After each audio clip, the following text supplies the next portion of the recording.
네, 안녕하십니까. 국민의힘 수석 대변인 황보승희입니다. 민주당 송영길 대표 국회 교섭단체 대표 연설 관련해서 구두 논평하겠습니다. 송영길 대표 체제에서 그동안의 내로남불, 민심과의 불청, 불통을 반성하고 국민을 위한 변화의 노력을 하겠다는 연설에 제1야당으로서 국민을 위해 응원합니다. 다만 지난 4년간 민주당의 이야기가 매번 말의 성찬에 그쳤고 덕분에 국민들이 살아가는 현실은 암울했기 때문에 오늘 송 대표의 연설에 대해서도 우려스러운 점을 지적하지 않을 수 없습니다. 송 대표님은 순국 선열을 이야기했지만 정작 천안함 최원일 전 함장을 비하한 당내 인사에 대한 징계는 외면하며 흐지부지 넘어가려고 하고 있습니다. 일주일 동안 아직 아무도 당을 떠나지 않았음에도 부동산 투기 의혹 의원들에 대한 탈당 요구로 마치 할 일을 다 했다는 듯한 모습도 보여주고 있습니다.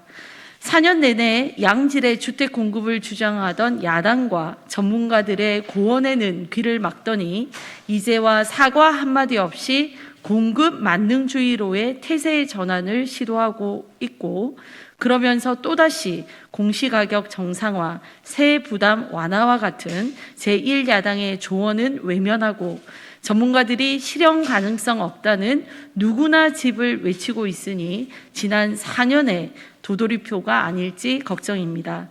무엇보다 민생의 시간을 만들자면서 오직 정권 보위를 위한 것임이 만천하에 드러난 검찰개혁과 언론개혁에 대한 고집을 꺾지 않고 있으니 국민들은 얼마나 더 고통의 시간을 보내야 하나. 말에 그치는 변화와 혁신으로는 국민들의 마음을 되돌릴 수 없을 것입니다. 국민을 받들고 봉사하는 정치를 만들자는 송 대표님의 말이 또다시 허언에 그쳐서는 안 될 것입니다. 코로나19 극복, 그리고 우리 국민들이 당면한 위기 극복을 위해 국민의힘은 언제든 머리를 맞댈 준비가 되어 있습니다. 다음, 우리 아이들의 교육을 정권의 이념으로 흔들지 말라. 천안함이 무슨 벼슬이냐며 천안함 함장을 비하한 고등학교 교사에 이어 이제는 교육감입니까? 김석준 부산교육감이 SNS에 조국 전 장관에 대해 조리돌림 당하는 고통의 시간을 견디며 살아 돌아온 그가 고맙고 또 고맙다며 응원의 글을 올렸다고 합니다. 교육감이라는 자가 뇌물수수, 청탁금지법 위반 의혹 등 자녀 입시 비리 혐의로 재판을 받는 조 전 장관에 대해 칭송하는 것이 부끄럽지도 않습니까? 조희연 서울시 교육감의 해직교사 특별채용 의혹은 공수처 1호 사건으로 수사를 받고 있습니다. 이런 자들이 교육의 명패를 걸고 우리 아이들의 교육 정책을 책임지겠다고 나서고 있으니 무엇을 가르칠 것이며 도대체 무엇을 배우라는 것입니까? 문재인 정권 들어 이 같은 사례가 한두 번이 아닙니다. 좌파 교육감, 정교조가 주축이 되어 아이들에게 편향된 교육관을 주입시킬까 우려스럽습니다.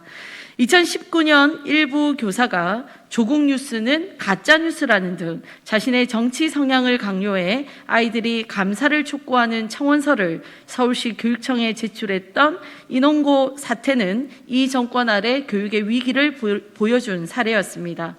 대한민국 헌법 제31조는 교육의 정치적 중립성을 보장하고 있습니다. 그렇기에 미래 세대를 책임질 교육자에게는 더욱 엄중한 잣대와 균형 잡힌 시각으로 아이들을 가르칠 책무와 의무가 따릅니다. 그러나 민주당은 10년 이상 중장기 교육 정책을 결정할 국가교육위원회 설치법마저 야당 의원들이 퇴장한 가운데 또다시 일방적으로 처리하고야 말았습니다. 대한민국의 미래가 달린 교육의 문제를 정권의 이념에 따라 좌지우지할 셈입니까? 국민의힘은 결코 좌시하지 않을 것입니다. 문재인 정부는 우리 아이들이 중립적인 교육을 받을 수 있도록 책임을 다하십시오. 또한 교육자로서 부적절한 발언을 한 자는 즉각 국민 앞에 사과해야 할 것입니다. 2021년 6월 16일 국민의힘 수석대변인 황보승희입니다.